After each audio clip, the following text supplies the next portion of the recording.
Hey everyone!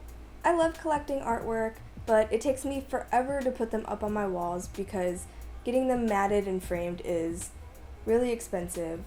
And I finally decided that I was going to try my hand at matting, and in one case, framing and matting some of the artwork that I've collected. And I'm going to walk you through how I did it, so let's get started. To simply mat the artwork, I only needed a few things: a frame, some mat board, a sharp utility knife, and a metal ruler. I could have gotten a fancy mat cutter, but I wanted to use what I already had laying around. In this case, I bought the frame, but if you were doing this yourself, you could totally find a frame at the thrift store, or build one. I actually got 2 frames, and they already had pre-cut mats, which worked for one of the prints I had, but I also had these 3 smaller Ghibli-inspired drawings that I wanted to frame together, so I had to cut a special mat for that. The mat board was 11 by 14 inches, and each print was 3 by 7, so in order to get them spaced nicely and centered, I measured in 2 inches on the sides, and then 1.5 inch on the top and bottom,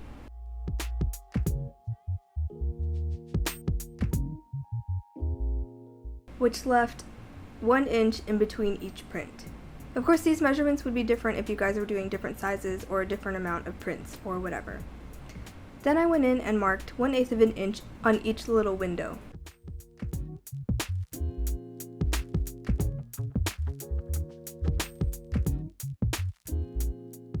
Now for the tricky part. Mats are traditionally cut at a bevel, which is where the mat cutter comes in, but as usual, I wanted to try doing things the hard way, partially because I was too lazy to go buy a mat cutter and too impatient to order one, but mostly I just wanted to see if I could do it. I found the best method for me was to hold the ruler down on the inside where the hole would be.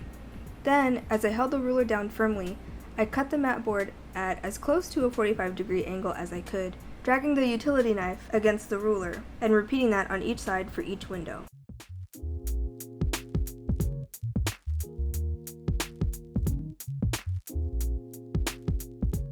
It wasn't perfectly straight, but once I erased the pencil markings, you couldn't really tell anymore.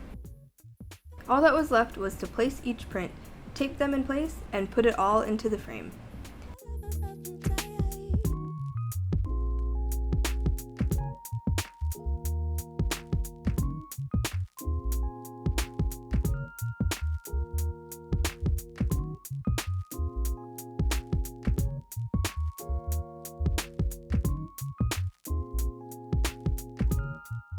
And there you go. But if you have a print of something in an unconventional size, or you just feel like making something with your own hands, there's always the option of making your own custom frame. I used a tutorial I found here on YouTube, which I'll link to down below if you want to watch some people who knew what they were doing, but here's how I did it. I started off with 3 1x2 by 36 inch pieces of wood, along with 1/2 inch square dowel, and then a 3/8 inch round dowel. I glued the square dowel onto the 1x2s along the 1 inch side, like so. Then I tried to do a technique that they did in the video I watched, where they use nails to temporarily attach the wood together while the glue dries. It didn't work out as well for me. I think my nails were too big and it kept causing the wood to split, so I ended up trying to figure out another way to clamp the pieces together. And of course, I didn't have enough clamps, which would have been the most ideal situation, so instead I decided to use masking tape to hold everything together, and that ended up working just fine.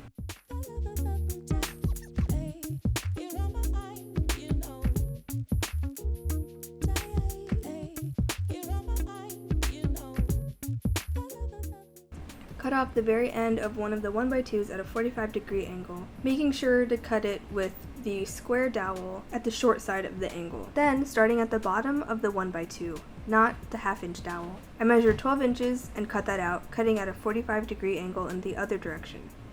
When cutting the pieces out for the frame, the side with the dowel should always be the shorter side. Using the same methods, I cut another 12-inch piece and 2 24-inch pieces. Using the scrap pieces, I built a little jig by placing 2 pieces of the frame onto a different, bigger piece of scrap and screwing in the offcuts to help hold the frame pieces in place.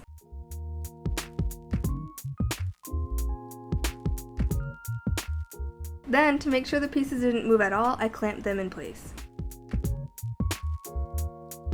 Using a bit that was as big as my round dowel, I drilled a hole through the corner from one piece to the other. Then I marked the corner to make sure that it would line up correctly later. Once all the dowel holes were drilled, it was just a matter of gluing everything up.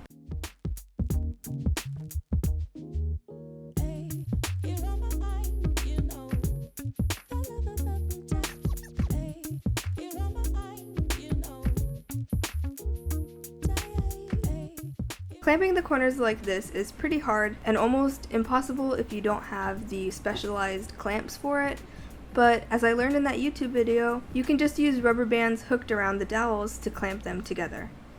I just used hair ties, basically the same thing.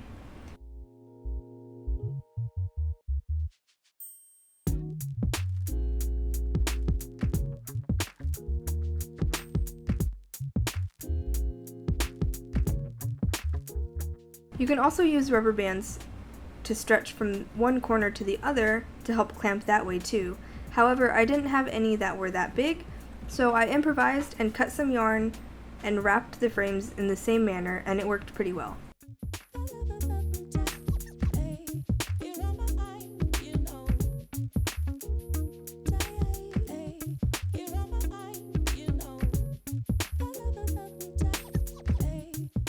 Once that dried, I cut off the excess dowel and sanded everything down.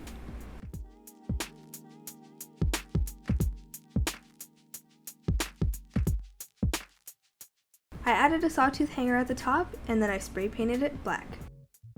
You can get glass custom cut to fit your frame, or you can just go with plexiglass, which you can still get cut for you, or you can cut it yourself. To cut it yourself, use your ruler and a utility knife to deeply score the plexi, and then you should be able to just snap it off. Initially, I tried to cut mine myself, but I didn't score it deep enough and it didn't snap along the cut, so when I went back to get a replacement plexi sheet, I just decided to have them cut it.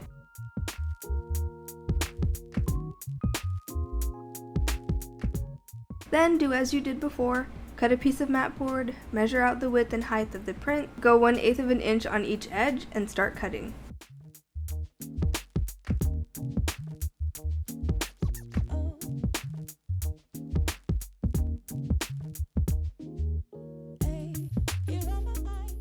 Tape the artwork into the mat board window and place it all into the frame.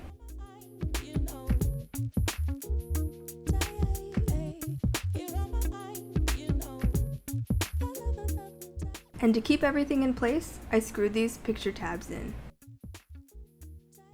And here's how my custom frame turned out. Mat boards are really nice looking and give some nice breathing room for the artwork so it's not crammed up against the frame, but they also serve an important purpose of keeping the artwork away from the glass, which helps protect the art from getting damaged from condensation.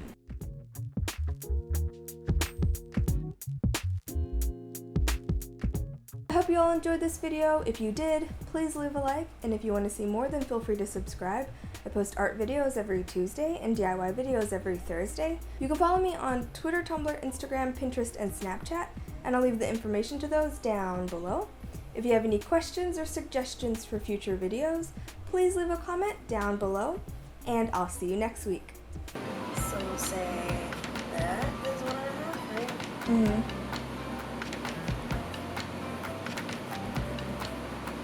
So then there'd be 2 inches left. It'd be perfect. What are you talking about? If that's... Oh, then yeah, have an inch right here in between. Mm-hmm.